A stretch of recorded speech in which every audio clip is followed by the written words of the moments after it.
Hello, hello, hello mga mare! Welcome back to my YouTube channel! Ayan, for today's video, panibagong cooking video na naman. Ayan, magluluto tayo ngayon ng beef and veggies stir fry. Ayan, sa ating isang pan, maglagay lamang tayo ng konting mantika. At ating ipapan fry ang ating beef. Ayan. Maliliit na hiwa lamang po ang ginawa ko rito.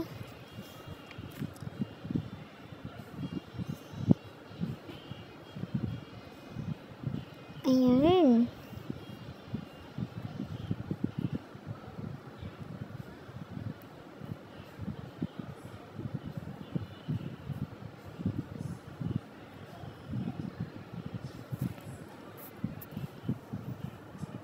Dahan-dahan lamang po sa pagluluto mga mare para sa ganun iwas paso. Ayan, kapag medyo naluto na po yung kabilang side, atin naman po itong baliktarin para sa ganun pantay ang pagkakaluto neto. Ayan.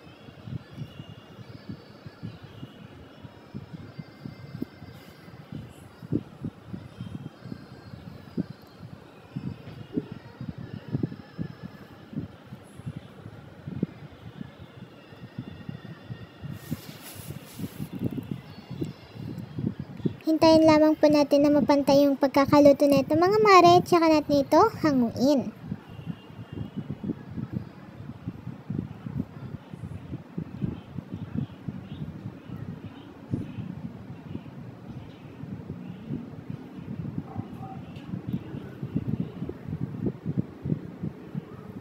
Ang ating lulutuin pa pala ngayon mga mare ay mga vegetable. Meron tayong mushroom in can.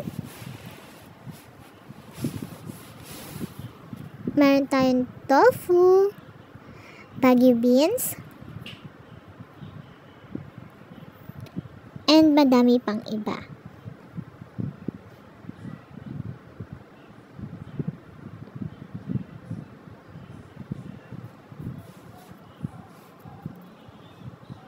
Ayan, kita nyo naman yan mga mare, kapag ganyan na po yung texture neto, pwede na po natin itong hanguin. Ayan, para na po siyang tapa.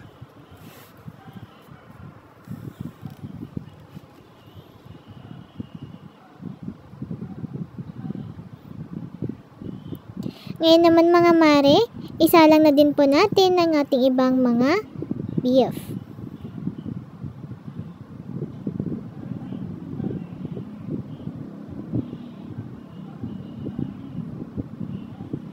Ayan.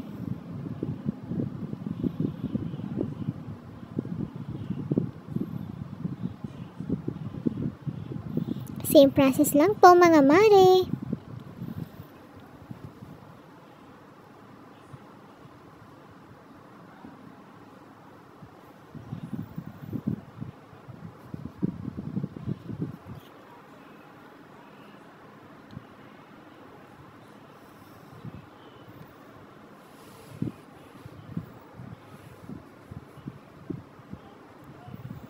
Ayan.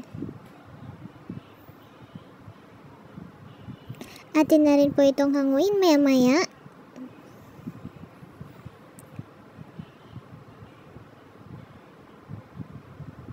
Ayan, pwede na natin itong hanguin.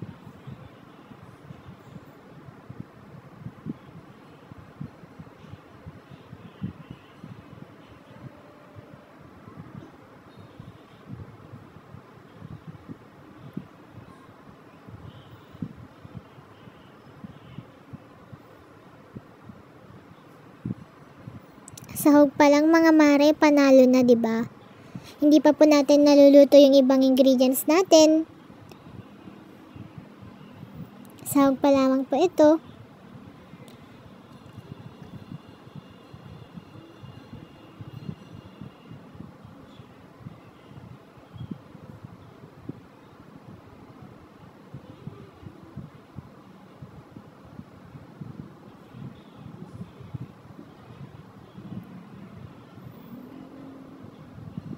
Madami sa akin nagsasabi mga mare na para daw laging may fiesta o kainan dito sa bahay.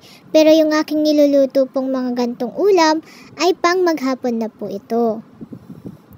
Ayan, ito naman ang ating tofu. Hiniwa ko lang din po siya sa maliliit.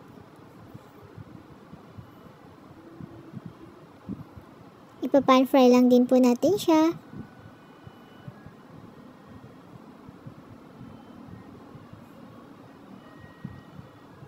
Hintayin lamang po natin itong mag-golden brown mga mare.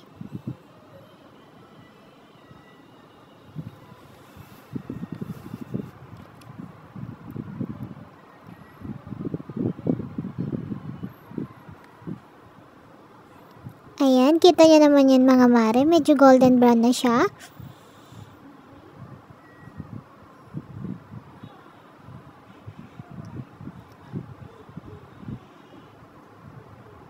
Hindi natin siya totally golden brown mga mare kasi mamaya ay maluluto din naman po siya kapag iluluto na natin siya kasama yung mga ibang ingredients natin.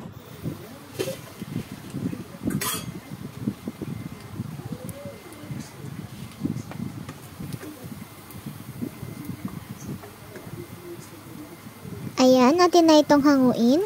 Siyempre, didrain muna natin yung excess na mga oil para sa ganun, healthy pa din. Ayan.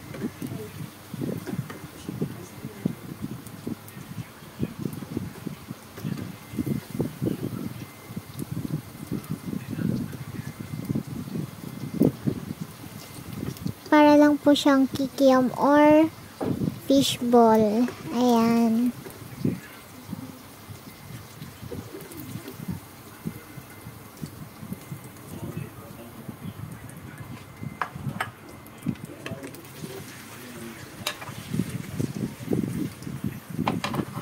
Ayan, may second batch pa mga mare.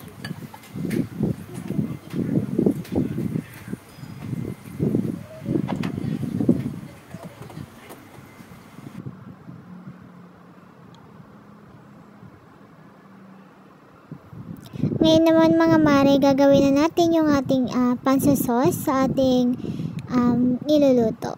Ayan, naglagay tayo ng soy sauce. 1 cup po yan mga mare.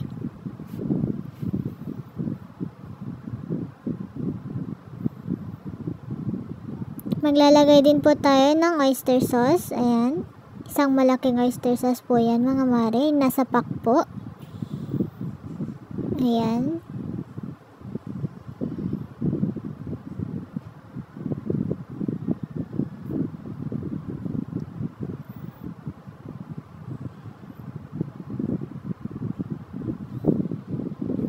Ayan, naglagay din tayo ng cornstarch.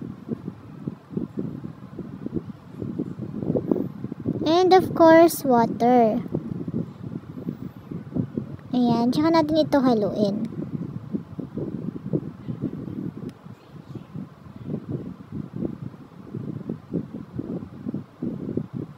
Ayan po yung magsisilbi nating slurry mamaya. Ayan. Ayan, sa isang malaking pan. Ayan, i-preheat lamang po natin ito. Tsaka po tayo maglalagay ng butter.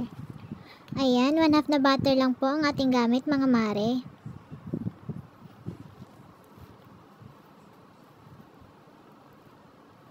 Hintayin lamang po natin mag-melt ang ating butter.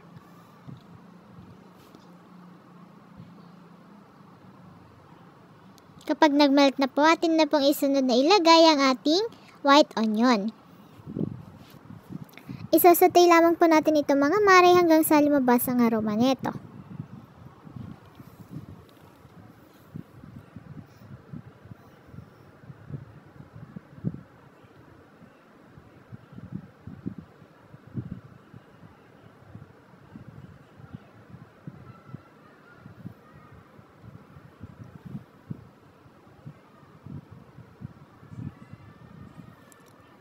Huwag po kalimutang halu-haluin para hindi masunog. Pagkatapos niyan mga mare, atin namang isunod na ilagay ang ating bawang. Siyempre, hindi po kompleto ang ating paggigisa kung walang bawang.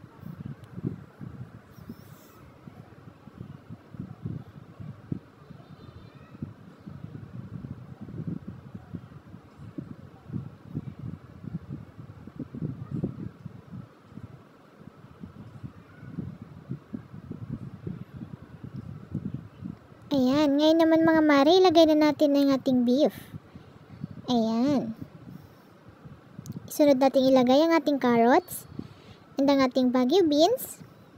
Tsaka natin ito halu-haluin. Hintayin lamang po natin itong maluto ng maayos.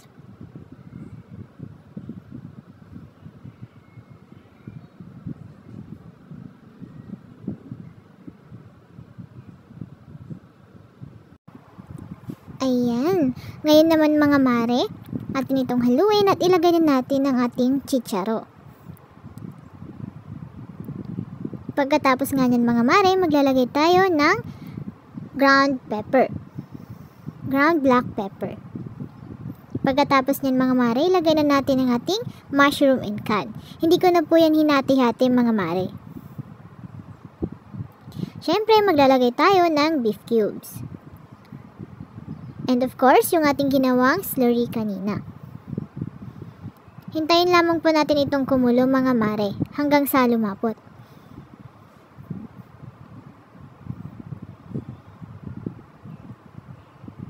Siyempre, huwag hayaang hindi haluin para sa ganun ay hindi masunog. Ilalagay na din natin ang ating bell pepper at ang ating tofu.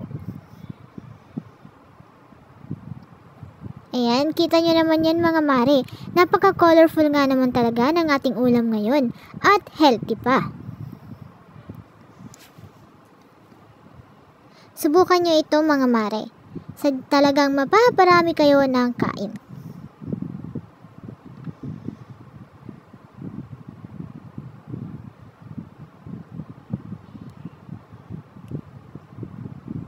Ayan, perfect na perfect.